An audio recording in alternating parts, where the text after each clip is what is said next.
conheço de vista. Costumo dizer que não acredito em adaptações.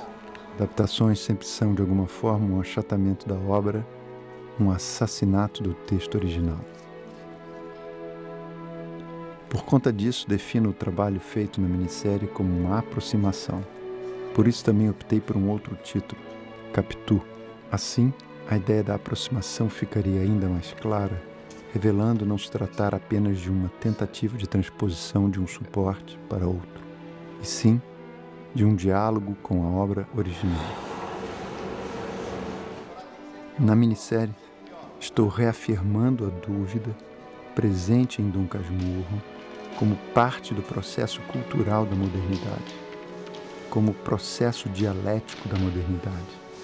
E acredito que isso não é amoral ou imoral. Isso não é um pecado. Machado surge como um avanço em seu tempo, com uma nova proposta estética e intelectual em relação à época, em relação à própria literatura que se produzia no país e no mundo. Como é que esse homem, com a origem que ele teve, em pleno século XIX, pôde chegar a essa proposição e sem abrir mão de uma sensível reflexão sobre as facetas da alma humana? O início do romance Dom Casmurro me emociona muito pela ideia da continuação.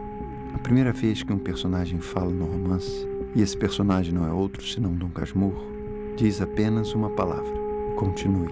Isso tem uma força extrema. É um toque para todos nós, não é?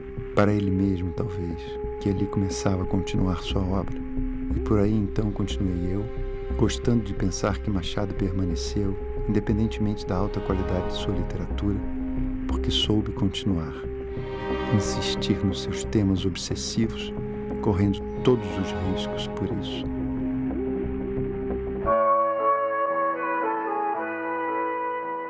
A ópera teve um papel nessa aproximação que proponho com Machado. Machado era um apaixonado pela ópera. Escreveu e afirmou que a vida é uma ópera bufa com alguns entremeios sérios, com alguma música séria. Quando Machado afirma isso, ele também está querendo refletir sobre o mundo das aparências, onde muitas vezes a verossimilhança conta mais do que a própria verdade.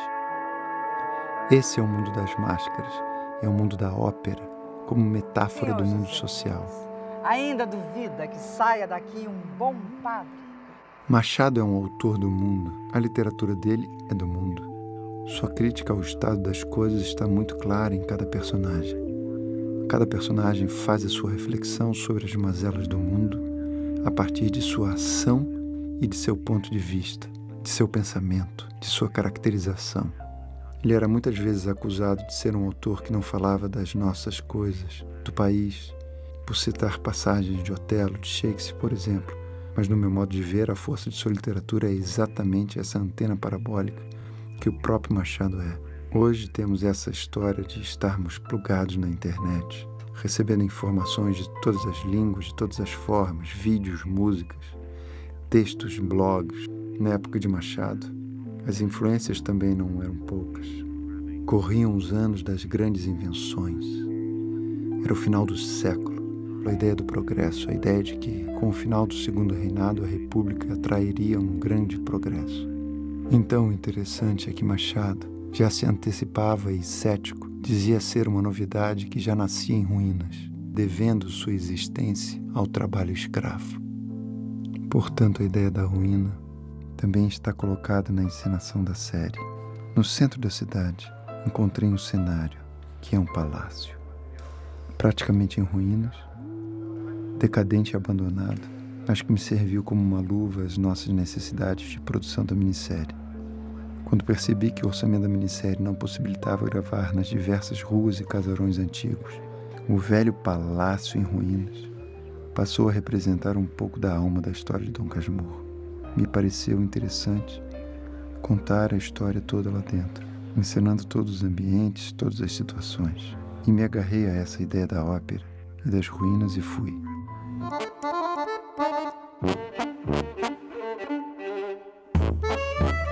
Há uma frase do escritor que me orientou ao longo deste trabalho. A realidade é boa, o realismo é que não presta para nada.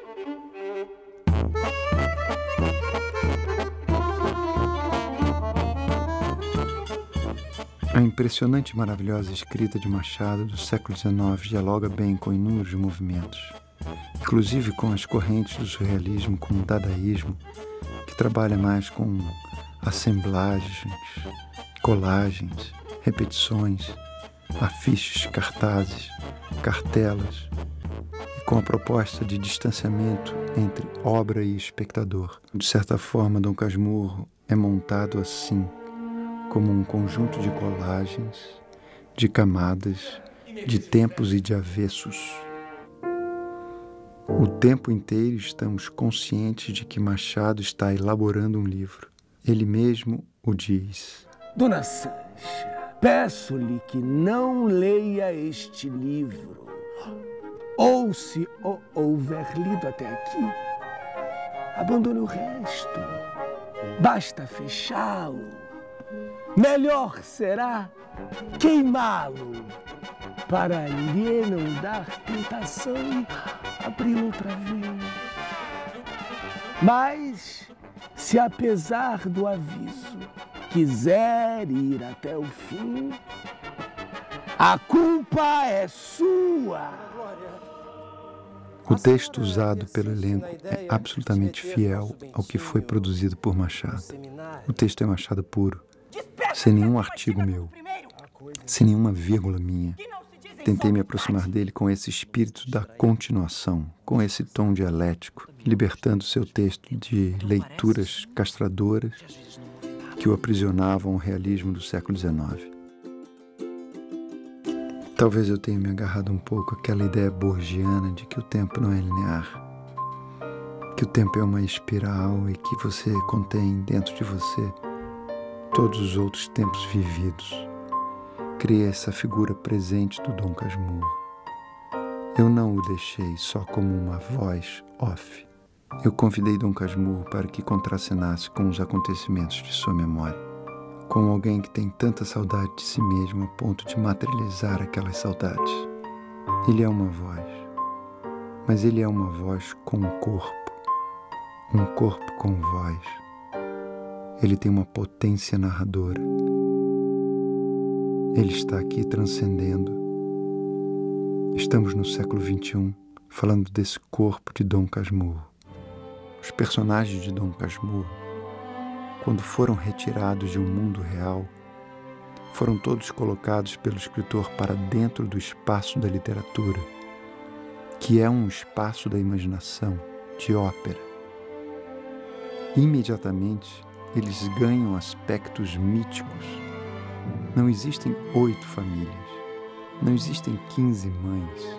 Há a mãe, Dona Glória, o filho, Bento Santiago. Eis aí teu filho. Filho, eis a tua mãe. Elas não se colocam como personagens que pertencem ao naturalismo. Elas pertencem ao mundo mítico da literatura. Como foi dito aqui, cada um vai imaginar a sua própria Capitu. Eu espero que sim. A minha tentativa foi toda esta: deixar a fantasmagoria da minha Capitu, a fantasmagoria do meu Dom Casmurro, num ponto tal que seja capaz de dialogar com a imaginação do espectador. Todas essas personagens pertencem a um mundo da grande biblioteca, um mundo do inconsciente, e precisam permanecer por lá. Só assim poderemos dialogar com eles, olhá-los de frente, encontrá-los para, depois, devolvê-los à literatura. O artista tem uma necessidade espiritual, vital de continuar. Ele traz consigo algo a dizer, alguma semente que talvez não se complete nunca, mas se a semente for genuína, talvez venha a ser colhida, sabe-se lá por quem, alguns séculos adiante. É essa continuação que traça uma perspectiva estética e um diálogo entre artistas de eras tão distantes. If I was young, I'd flee this town. I buried my dreams underground. As did I, we drink to die, we drink to